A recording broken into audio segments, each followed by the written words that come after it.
Olá! No programa de hoje vamos conversar sobre as questões críticas e históricas de gênero e sexualidade dentro da escola. Para falar sobre o tema, o entrevistando de hoje apresenta o professor doutor Tiago Duque, coordenador do Grupo de Pesquisa e Discussão sobre Gênero Impróprias. Professor, muito obrigado pela sua presença aqui no Entrevistando. Obrigado pelo convite. Professor, nós sabemos que a discussão de gênero nas políticas educacionais hoje mexe com alguns pilares conservadores da sociedade. Qual é a importância da discussão de gênero hoje dentro das escolas? Bem, como você mesmo disse, há determinados conhecimentos que estão na escola bastante consolidados, que têm implicação direta às novas experiências de gênero, né? E esses conhecimentos têm sido questionados, evidentemente, por uma prática que fora da escola já está bastante em evidência, que é novas performances e novas experiências identitárias em relação à questão do gênero. Além dessas novas identidades, também temos já direitos bastante consolidados em relação à questão da mulher, por exemplo, que a escola muitas vezes evita discutir, evita ensinar.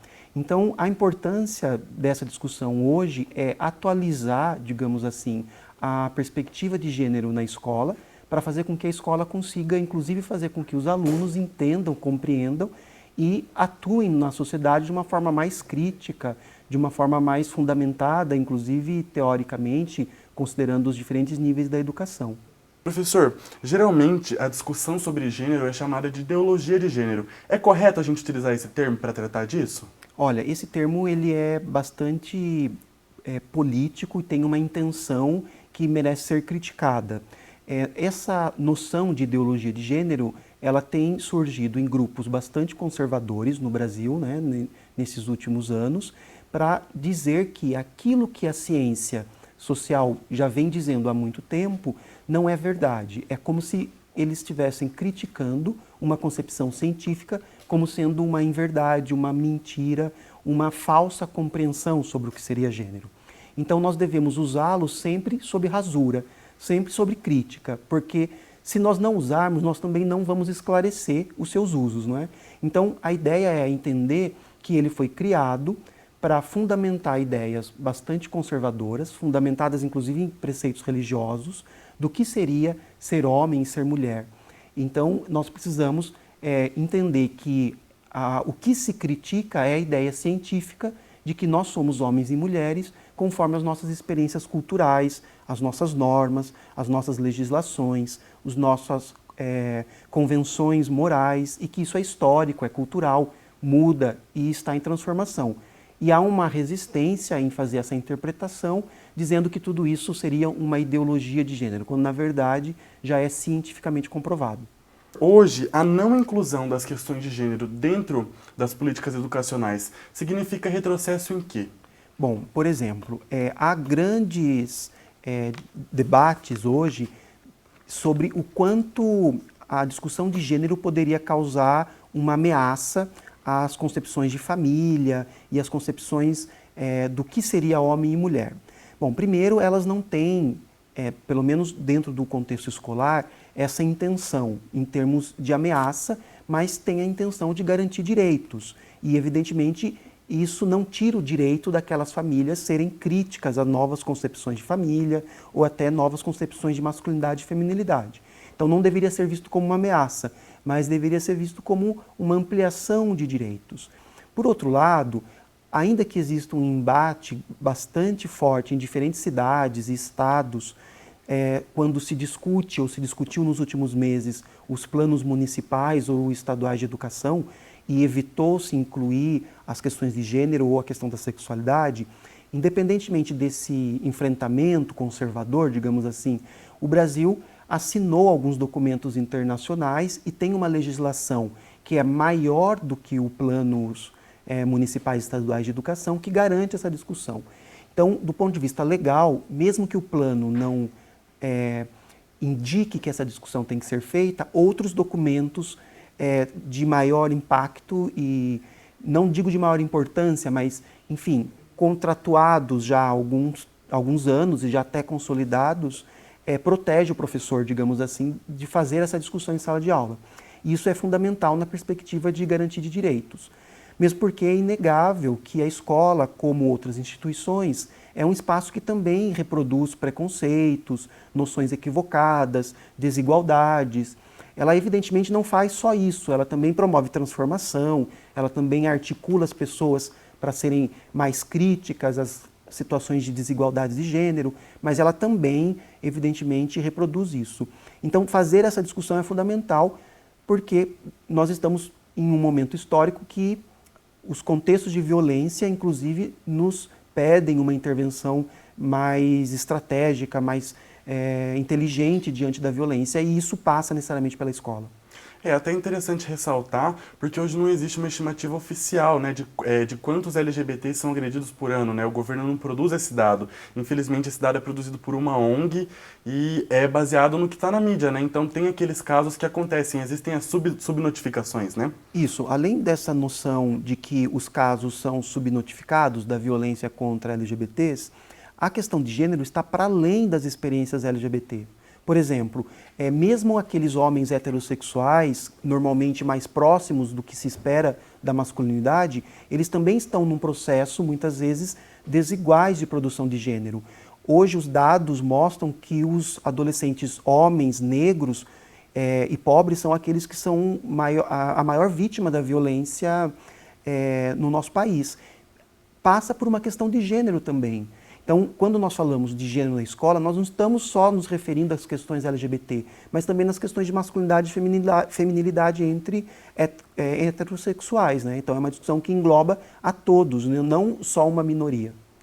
No último seminário de Associação Nacional das Práticas e Administração da Educação do Mato Grosso do Sul, o senhor participou de uma mesa, né, com o tema Formação de Professores e Diversidade, Desafios, Perspectivas e Práticas. Qual que é a maior dificuldade do educador quando ele se depara com a diversidade sexual dentro da sala de aula? E existe algum levantamento, alguma pesquisa que vá dar voz a esse professor hoje? Sim, olha, uma das maiores dificuldades, às vezes, é a própria formação inicial desse professor, que não ofereceu material técnico e teórico e pedagógico para que ele desenvolvesse uma reflexão e uma prática pedagógica levando em consideração a diversidade sexual em sala de aula. Então, há, evidentemente, lacunas numa formação básica do professor. Mas, evidentemente, não é só uma questão de formação de professores. Também é uma questão cultural e política que a escola está envolvida, que a escola está inserida. Porque se nós temos legislação, se nós temos movimentos sociais, inclusive parte dele, produzindo dados e às vezes até auxiliando algumas experiências pedagógicas em relação a esse tema. E nós temos também uma pressão forte de comunidades conservadoras que, infelizmente, não entendem o papel de uma escola laica, né, e o do quanto ela precisa necessariamente se envolver nessas discussões, que também pressiona. Então, há medos que vêm de fora, digamos assim, né? Há professores que podem até ter determinado tecnologia pedagógica, mas se sente pressionado por uma comunidade ou outra. Então é preciso também entender a escola como sendo tendo um papel protagonista nessa discussão, como em qualquer outra discussão que envolve direitos humanos, diferenças. A escola precisa fazer esse enfrentamento político também. E aí não diz respeito só a uma formação de professores, mas diz respeito a uma postura político-pedagógica que a escola precisa tomar diante de uma sociedade que, se há grupos que têm resistência, há outros grupos de apoio que precisam ser valorizados. Hoje, a representação conservadora que vai contra a discussão de gênero nas escolas, ela vai com o argumento de que isso pode influenciar a manifestação da sexualidade na criança. Por que o processo de socialização masculina e feminina gera tanto tabu? Bom, qualquer instituição vai influenciar o processo de sexualidade ou sexualização das crianças. A escola não é neutra nesse sentido.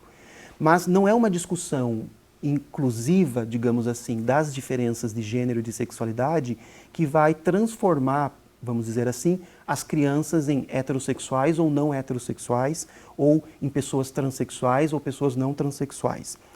Ainda que, evidentemente, uma escola que consiga discutir essas questões contribua para que a diversidade seja valorizada, ela não vai ser a definidora dos desejos das crianças. Pelo menos não vai ser a única definidora disso. Veja, as pessoas já são diversas, mesmo a escola muitas vezes não tomando um partido mais consciente, uma dimensão mais proativa nessa questão. Então, isso já acontece mesmo a escola não, às vezes, cumprindo com esse papel importante. Então, não é ela que vai ser a definidora desse processo. Ela pode tornar esse processo menos violento.